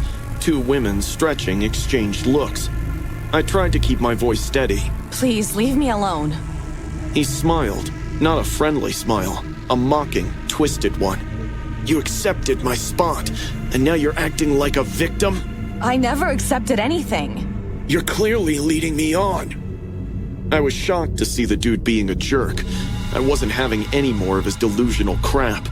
I headed straight toward the front desk where the gym attendant usually sits, but before I could get there, he stepped in front of me and blocked my path. Move! "No," he muttered. "Not until you apologize." For what? "For wasting my time, for making me look stupid." I tried to walk around him, but he grabbed my arm hard. Pain shot up to my shoulder, and I couldn't keep calm anymore. I put a tight slap on his face, gathering every bit of energy in me. He stood there, expressionless, with his cheek glowing red, eyes too wide. Then, his fingers dug into my skin, and suddenly, his voice changed, a low growl. "You owe me! Come back to the weights!" I don't owe you anything. "Don't raise your voice at me!" he hissed, tightening his grip. I yanked my arm, but he only held tighter. Panic surged through me, and I felt tears sting the back of my eyes. I hate that, crying when I'm scared. It only encouraged people like him. A guy nearby, maybe in his 20s, stepped forward, telling him to leave me alone. A man slowly turned his head towards him. The man shoved him. The young guy stumbled backward into a weight rack. I tried to pull away again, but the man started twisting my arm. At point, I could even hear a soft crack of my bones. Stop! Help! Somebody help! Call! Before I could finish, security burst through the double doors. Two big guards with pissed faces, and I suddenly remembered there are security cameras in the gym. The man didn't move at first. Then he slowly lifted his head like he'd been bothered in the middle of something. His grip loosened just slightly, enough for me to wrench free and run behind the guards. They grabbed him, pinning his arms. He exploded like a wild animal, spitting, kicking, screaming all at once. "She slapped me! She's the one harassing me!" The guard shouted, wrestling him toward the ground, but he just kept screaming and thrashing. It took both guards and the kid he shoved earlier to restrain him until he was finally pinned. The front desk attendant called the police immediately, and I stood there shaking, clutching my bruised arm, trying to stop my breath from coming in sickening gasps. I felt like I had just run a marathon through fear itself. When the police arrived, the man didn't shut up for a second. "This is bullshit! I was helping her! That's the thanks I get?" The officers handcuffed him and started asking questions. One of them approached me gently. "Ma'am, has he bothered you before?" No, I said, swallowing hard. I've never seen him until today. The officer's expression darkened. "Well, you're not the first woman he's done this to." I blinked. "He's been banned from 2 other gyms in this district. Same behavior, aggression toward female members, escalating each time." When they finally dragged him out, he stared right at me, eyes blazing with something that didn't feel like normal anger. The officer pulled him away and shut the door behind him. I didn't go back to my desk after that. I didn't even go back to the locker room. I just walked straight to my car and sat inside, with my hands shaking on the steering wheel. I didn't feel safe until I locked my apartment door behind me hours later. That night, as I lay in bed, every time I closed my eyes, I saw his face inches from mine. There are some encounters that don't just scare you. They change you. This was one of them. If I had known what that night would turn into, I never would have hit go live. Rhea and I had been joking all week about trying the bird theory trend. We weren't the type to take TikTok seriously, but it was foggy, eerie, and perfect for content. The kind of mist that clung to your clothes and swallowed sound. The lake behind us was a sheet of shifting gray, breathing with the cold. Ready? I asked, lifting my phone. Rhea rolled her eyes. If I say something stupid, cut it. We started walking along the boardwalk trail. The fog was so thick the lampposts glowed like dying candles. People loved atmospheric stuff like this, and within seconds we had 100 viewers. Comments flew by. Bird test! Bird test! OMG, this fog! Kiss already! I turned the camera toward Rhea, smiling. I saw a cute bird earlier. I didn't get to finish. A shape materialized behind us in the frame. Tall, sudden, silent. Not from the path, from the direction of the lake. Rhea gasped and spun around. A man stood there. A gray jacket, muddy jeans, no backpack, no dog, nothing. Oh, I said automatically, lowering the phone a little. Sorry, man, didn't see you. He took one step closer. His shoes left wet prints behind him, as if he'd walked through mud or deeper water. Birds aren't out today, he said, voice light, almost cheerful. Only the quiet things come out in this kind of fog. Rhea's hands slipped into mine, fingers ice cold. I tried to laugh it off. Yeah, well, it's just a TikTok trend. The live stream kept going in my other hand. People were spamming. Who is that behind you? He came out of nowhere. End the live. Bro, he is not normal. Look at the water behind him. What is that? I didn't dare check. The man looked at Rhea. His smile twitched wider. You two shouldn't be out here, he said softly. You never know what's hiding in the water. Rhea tugged my arm urgently. Daniel, let's go. He waved at us, not a friendly wave. Slow, robotic. His eyes didn't blink. They followed us as we walked backward, then turned and hurried down the foggy trail. Once he disappeared from sight, I ended the life by shaking fingers. What the hell was that? Rhea choked out. I don't know. Probably just some weird hiker. But I didn't believe that, and neither did she. We got home, locked every door, closed every curtain. My phone buzzed nonstop. Notifications from TikTok. I opened the stream replay. The comments were worse than before. He walked in from the lake. Rewatch. What was that behind him? Look at 15 seconds. Daniel, this is not a joke. Call someone. Call police. My stomach twisted. I scrubbed through the footage. At 14 seconds, the fog behind the man shifted. A deeper shape moving in the mist. Too wide and tall to be a person. Like something rising. Rhea saw it too. She covered her mouth. Daniel, I don't like this. I didn't either. At 11:57 p.m., the doorbell rang. Then, louder knocking. I froze. Rhea's voice trembled. Don't answer it. But then a voice called through the door. Police, we need to speak with you. Rhea sagged against the wall in relief. I opened it carefully. 2 officers stood in the hallway, serious, tense, hands near their belts. Are you Daniel Morris? One asked. Yes. We need to see the live stream you recorded tonight at Lake Hollow Trail, immediately. Rhea clung to my arm. Why? What's going on? The officers exchanged a look. A man escaped custody this afternoon, the older one said. We have reason to believe he was near the lake this evening. My throat felt like it sealed shut. Escaped custody for what? Double homicide, the officer said flatly. He killed a woman near that same lake 2 hours before you went live. Rhea swayed. I had to hold her up. The officer continued. When your video appeared on our radar, we recognized the man in it. I felt ice spread through my chest. You're telling me the guy who walked up behind us was the suspect, the officer said. Yes? Ria started crying quietly. My knees almost buckled. "We didn't know. He just appeared." The officer nodded grimly. "He does that." I still try to imagine how it would have been if one of us had met him alone that night. I get flashes of his face when our eyes met, a smirk on his lips and the eyes glowing wide like he had 1,000 more faces hidden under that one. I now remember he was constantly rubbing his fingers while talking to us. His fingers had a dark, moist liquid smeared on them. Was it blood?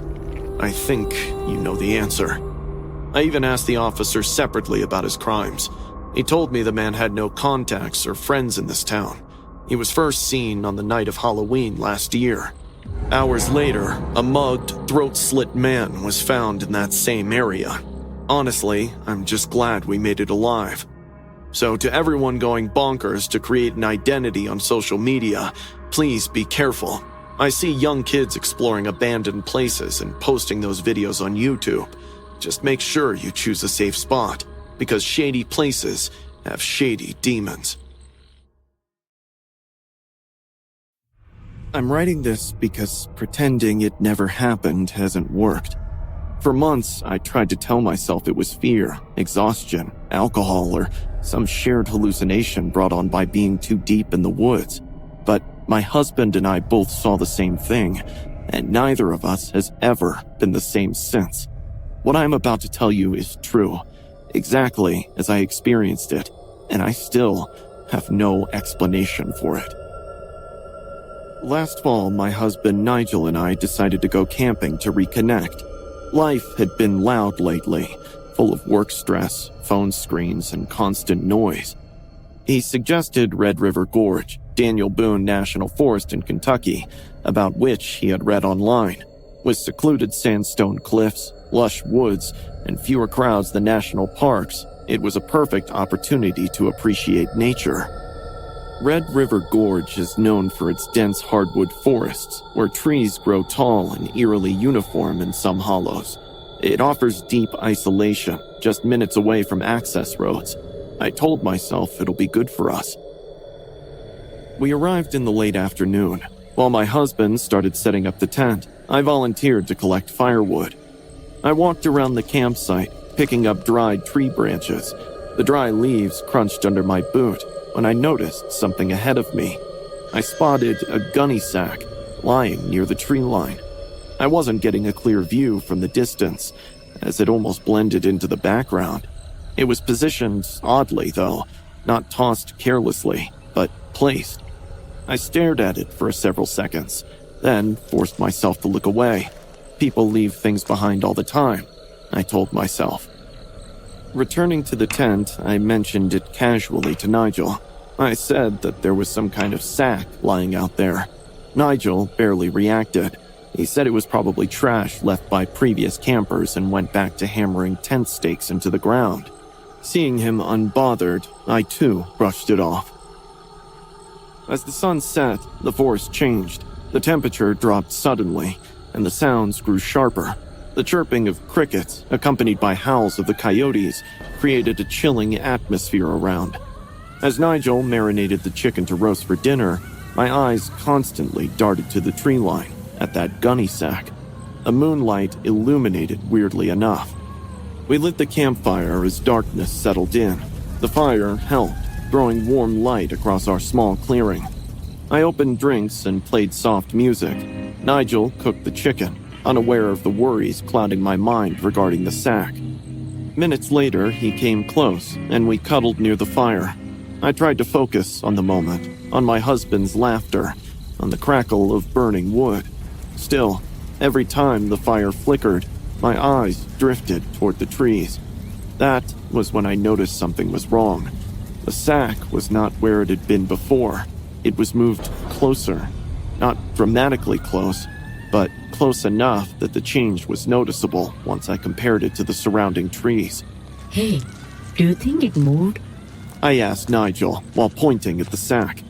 He stared at it for a few seconds, then told me he can't spot the difference. Seeing me thinking about it, Niall joked that the booze and darkness were playing with my head. I wanted to believe him, so I did. We enjoyed a tasty dinner and watched the fireflies behind the bushes. It was a magical moment, and for a while, I almost forgot about the gunny sack. We made love by the firewood and eventually went to the tent to get some sleep. I don't recall how long I was asleep, but I woke up with the urge to relieve myself. I grabbed a flashlight and stepped a short distance away from the tent. A beam of light swept across the ground, and I froze. Drops of sweat dripped down my forehead, even in that cold. The sack was now less than 15 meters away. The light revealed details I had not seen before. The fabric was stiff in places, darkened by stains. At first, I thought it was mud, but then it hit me.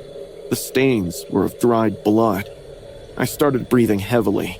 My legs shook so badly I had to grab the tent wire. I ran back to the tent and woke my husband in a panic. I told him we had to leave immediately. When he saw the sack for himself, his expression changed completely. There was no dismissing it now. He told me to pack up quietly and quickly, because there was no way we were going to check it like those stupid characters from horror movies. We shoved things into bags and began to leave. I was walking as fast as I could, and so was Nigel. But suddenly, we heard rustling behind us. We turned around together. The sack was moving.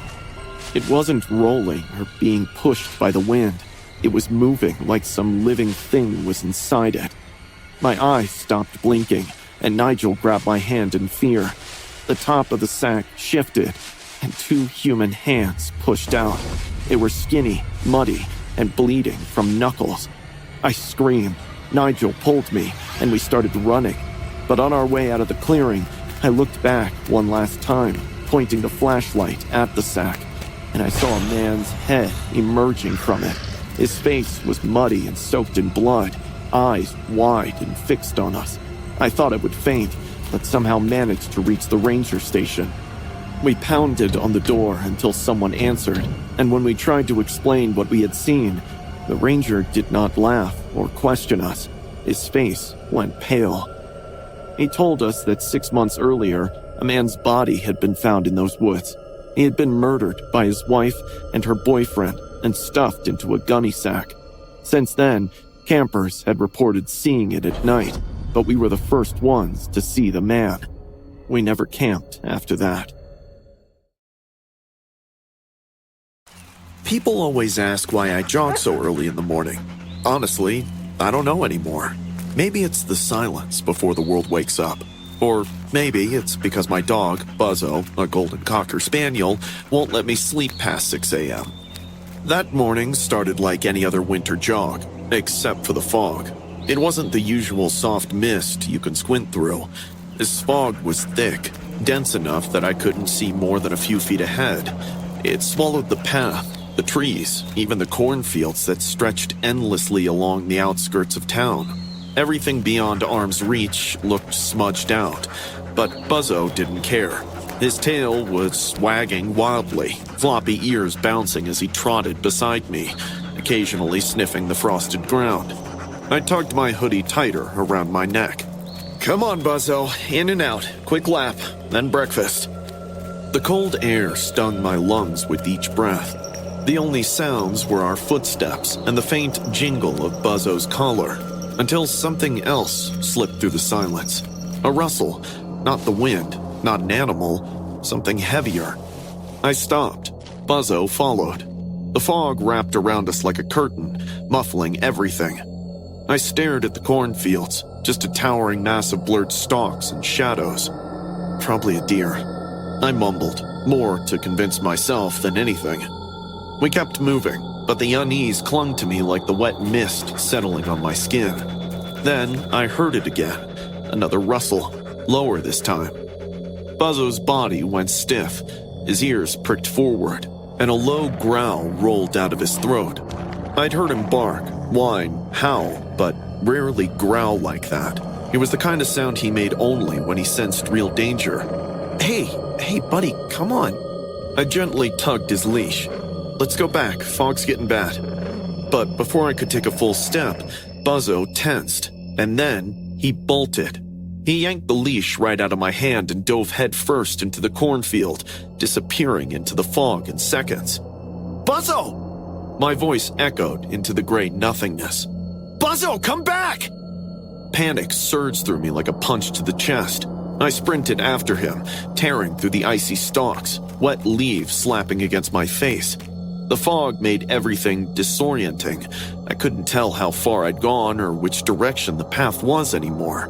Then, I heard Buzzo barking, furious, rapid, frantic. He'd never barked like that in his life. I forced myself deeper into the corn, branches scraping my arms. My breathing was loud, too loud. Every other sound felt swallowed by the fog. The barking grew louder.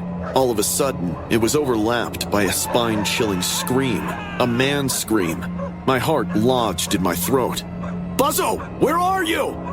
I crashed through a final wall of stalks and stumbled into a clearing, a flattened patch of mud and broken corn stalks. And there they were.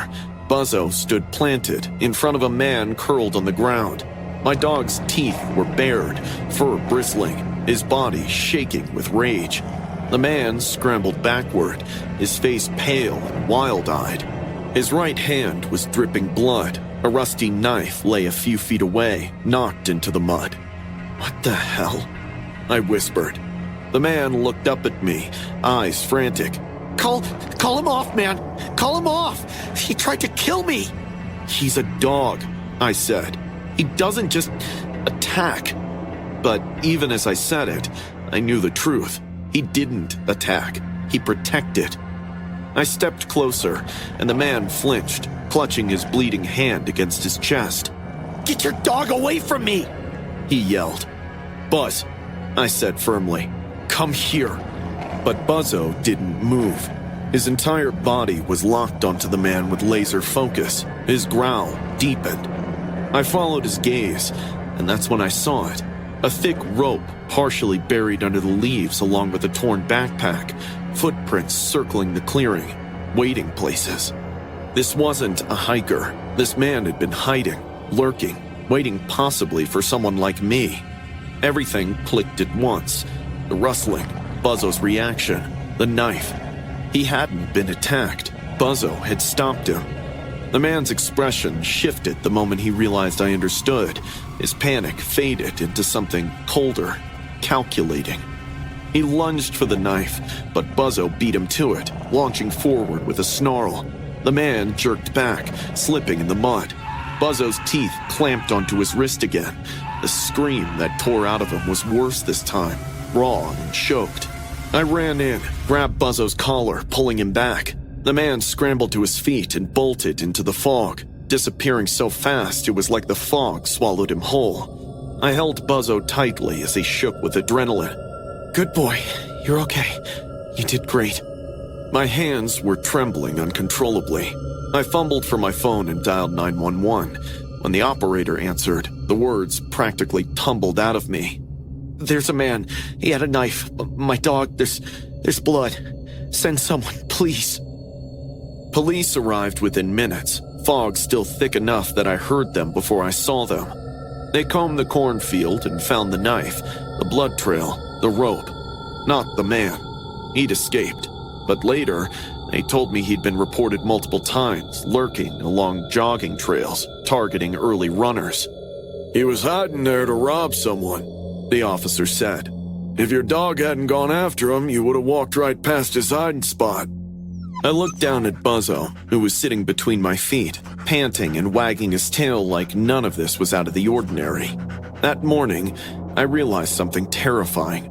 I had walked past that spot every day. Every day. Someone had probably been watching me, studying my routine, waiting for the fog or an early morning when I was alone. I didn't sleep well for weeks after that. Every rustle, every shadow, every foggy morning made my skin crawl. But Buzzo? He slept curled up against my chest every night, warm and soft, as if protecting me, even in my dreams. Sometimes people say animals sense things we can't. That morning, I learned they're right. I thought I was walking my dog for exercise. Turns out, he was walking me for protection.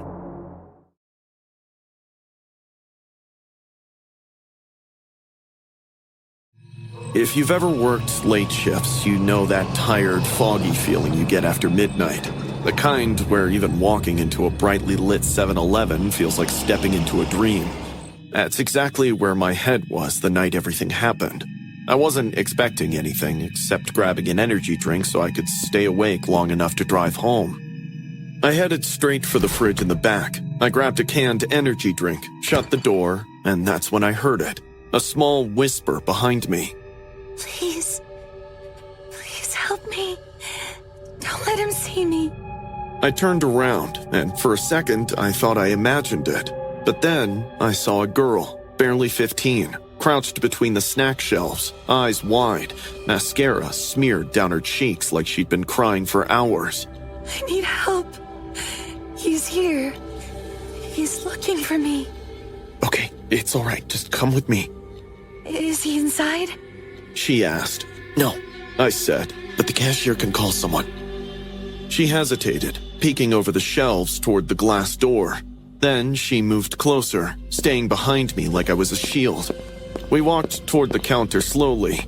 The employee on shift immediately caught the look on my face and straightened up. Before I could answer, the bell above the door chimed. She gasped and dropped behind me. I turned to see a man in a dark hoodie, scanning the store like he already knew who he was looking for. And something about the intensity in his eyes rang the alarm bells for me. That's him. She whispered, voice cracking. Please don't let him get me. Call 911, I told the cashier. The employee didn't even question it. The man in the hoodie started towards us, hands out like he was pleading. Let me talk to her. You don't understand. The girl behind me was shaking so violently I could feel it through my jacket. Don't listen to him. He wants to hurt me. She cried. And the way she said it, there was so much fear there, so much certainty that I believed her completely. I yelled at him to back off. He slammed his palm against a table nearby, letting out his frustration. Please, just move out of my way. I need to take her back or else... She's not going anywhere with you, mister. The cops will be here soon.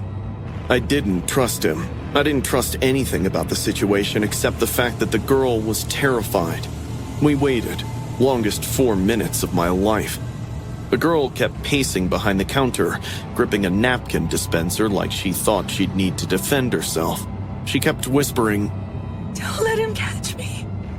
Then the sirens came. 2 cruisers pulled into the lot fast, lights flashing, tires screeching slightly as they stopped. I felt a wave of relief so strong my knees almost buckled. Okay, you're safe, they're here. But the moment the officer stepped out, something felt wrong. They didn't look confused. I thought they'll restrain the man, but instead they walked straight toward him and asked, Where's the girl? Before we could even react, the man pointed at me. 2 police officers stormed past me, and tackled her. She screamed, not the scared kind I'd heard earlier, but a violent, almost feral shriek. She kicked, cursed, clawed at the floor as they pinned her wrists behind her back. No! Let me go! Let me go! Don't take me! What are you doing? I yelled, stepping forward. She's the victim! He's the one following her! The officer nearest me shot me a sharp glance. She's the suspect. He's her father. I froze. What? Father? The man stepped closer, chest heaving, eyes bloodshot. Up close, he looked less like a monster and more like a man who hadn't slept in days. She ran, he said quietly, voice shaking. She hurt someone, stabbed a woman. I've been looking for her since 7 o'clock. My stomach flipped. The girl's screams turned into sobs, raw and hysterical, as they lifted her off the floor. You're lying! I didn't do anything! She deserved it! She tried to take my stuff! She wailed at her father. Her father closed his eyes, tears slipping out. I'm sorry, he whispered to her. I'm sorry. I'm just trying to help you. The officers pushed her outside toward the cruiser. She fought them every step of the way. I stood there, unable to move, My brain couldn't reconcile the terrified kid I just tried to protect with the violent suspect they were dragging from the store. She told me you were going to hurt her, I said. Her father didn't look angry at me. If anything, he looked grateful. I'm glad someone stayed with her, he said quietly. Thank you. She's been running from everyone tonight. We just didn't want her to hurt herself or anyone else. I thought I'd feel stupid or ashamed for misreading the situation so badly, but all I felt was hollow. Because the truth is, if I hadn't stepped in, if she'd run again, someone else could have gotten hurt. Maybe another innocent person. The police drove away with her still screaming in the back seat. The father followed them in his car, hands trembling on the steering wheel. And then it was just me and the cashier again. The Slurpee she had held so tightly sat on the counter, melting into a dark red puddle. I keep thinking about her eyes that night, how terrified she looked, how convincing she was, how easy it was to believe her. And now, I keep thinking about something else. The next time someone begs me for help, will I know if I'm helping the right person? Because that night at 7-Eleven taught me something I wish I didn't know. Sometimes the person you're protecting is the one you should be afraid of. I swear I didn't mean for any of this to happen. It started as a joke, some stupid TikTok trend, the bird theory. Ask your partner if they saw a bird, record their reaction, and the internet decides if they're your soulmate. Harmless, dumb, whatever. Maya and I had been dating for about 3 months. It was still new enough that everything felt light and easy. Easy. We were sitting at a cafe we went to every Sunday, her scrolling her phone, me pretending I wasn't planning to pull a prank. I hit record, angled the camera casually, and said, "Hey, I saw a bird outside today." She blinked, shrugged, and went back to her latte. Okay. Cool. The video was boring, anticlimactic, but I posted it anyway. Captioned it, "Guess she's not my soulmate. #bird theory." 30 minutes later, it had 10,000 views. By the time Maya dropped me off at my apartment, it had hit 100,000. The comments were brutal, but I didn't read them. Not yet. I just assumed people were being dramatic, like always. Maya texted me at 7 p.m. What did you post? Ben? People are tagging me. Why are they sending me my own face? I told her I'd delete it when I got home. I didn't rush. I should have. At around 10 p.m., she stopped replying. I figured she was asleep. By midnight, the video hit 4 million views, and then everything cracked open.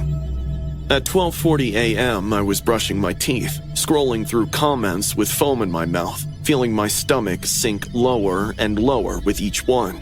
Your girl looks dumb as hell. She's a narcissist. I tracked her profile. She's so mid. I froze mid-scroll. Death threats? I immediately texted her. "Hey, are you okay? I'm deleting it now. Call me." I deleted the video, turned off the water, listened to the quiet. That's when I heard a creak. It was my front door. I walked out of the bathroom, toothbrush still in my hand, toothpaste dripping onto my shirt. "Maya?" I called. What stepped out of the darkness hardly looked like her. Her hair was tangled, mascara streaked across her cheeks and her eyes. Her eyes didn't look like they'd ever blink again. In her shaking hand was the kitchen knife I kept in the block on my counter. She must have let herself in with the spare key I'd given her. You made the whole world hate me. She whispered. I raised my hands instinctively. "Maya, hey, listen, we can talk. I deleted the video. I didn't know—" You made me a joke. You let strangers rip me apart. "Maya, please, put the kitchen knife down." For content. She stepped toward me. I stepped back into the hallway. "Maya, you're scaring me." Good. She lunged. I didn't even see the blade until it sank halfway into my forearm. It felt like being hit with a burning hammer. I screamed and fell against the wall, blood spilling down my hand. "Maya, stop!" She raised the knife again, and I swear she wasn't crying anymore. She was smiling. like this was justice, like I deserved it. My screams must have shaken the entire floor. Doors flew open. First was Arun from across the hall. He froze for a millisecond at the sight of the knife, the blood, me on the ground. Then he charged. Behind him came Mark, the guy with the pit bull. The two of them hit Maya like a tidal wave. She shrieked, furious, feral, slashing blindly. They wrestled her down, one pinning her wrists, the other holding her legs as she thrashed. Call 911! Arun shouted. Ben's bleeding out! Neighbors poured into the hallway, half asleep, horrified, holding their phones, staring at Maya as she screamed. He ruined my life! He made me a meme! Everyone hates me because of him! Her voice cracked, broke, shattered. He made them hate me! Even pinned, she kept trying to throw herself at me, like she'd chew through their arms if she had to. Blood was everywhere. Hers, mine. I couldn't tell. All I could think was, this is my fault. I did this. The cops arrived in minutes. They handcuffed her while she was still screaming my name. They had to drag her out of the hallway because she refused to stand. I watched them pin her against the elevator wall. She kept shouting through sobs. You made them destroy me! You made them know who I am! The elevator doors closed on her voice. I never heard someone sound so broken and so dangerous at the same time. The paramedics wrapped my arm.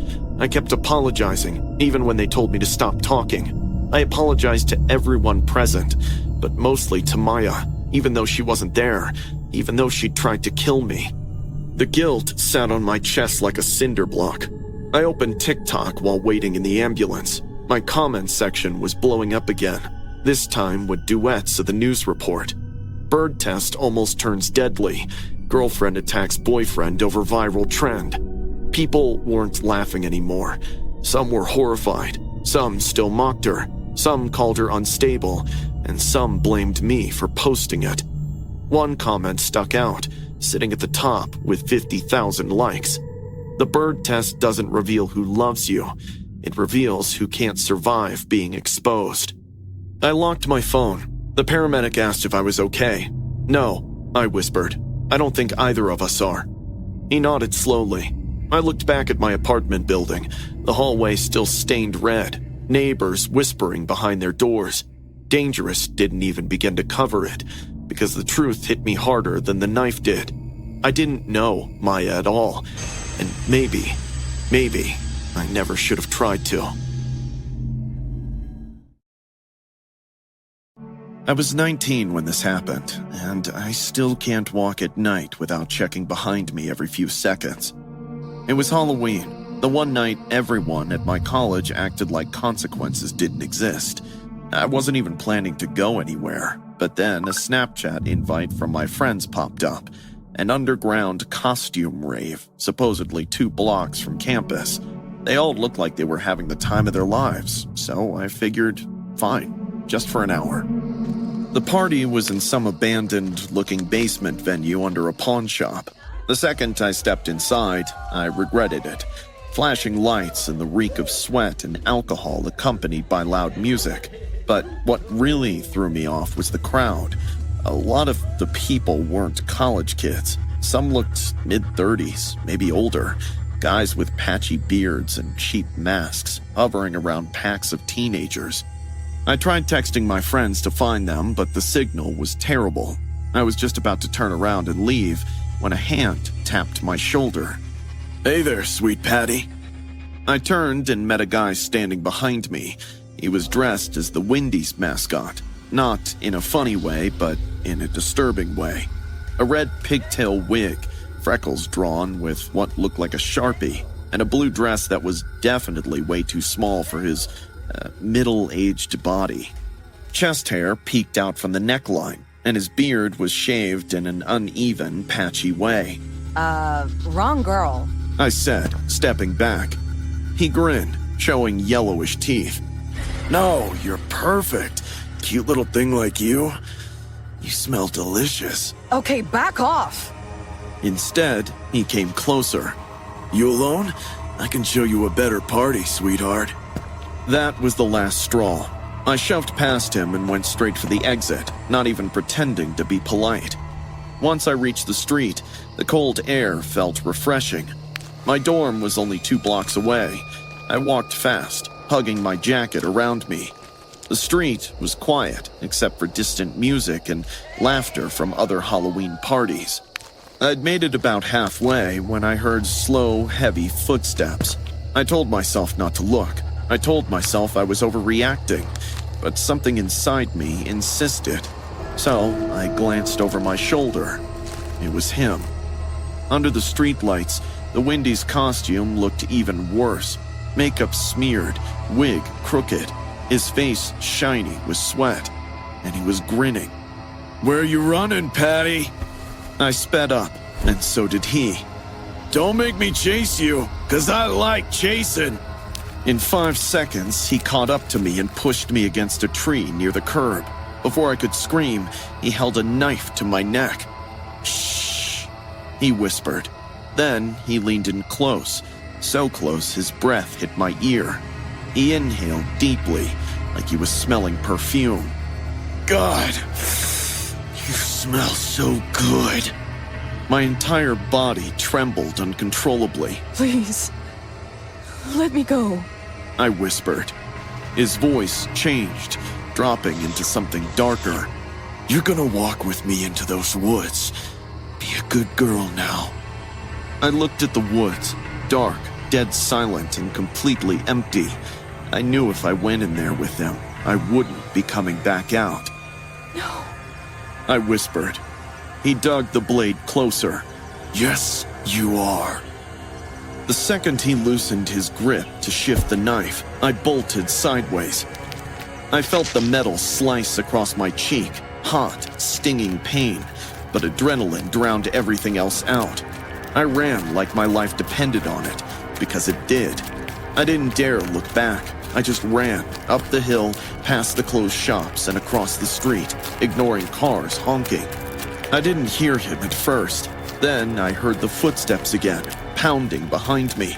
Get back here! He screamed. I nearly tripped on the sidewalk, catching myself with my hands. My cheek was wet with blood, my lungs burning, but I forced myself to sprint faster. My dorm building finally came into view.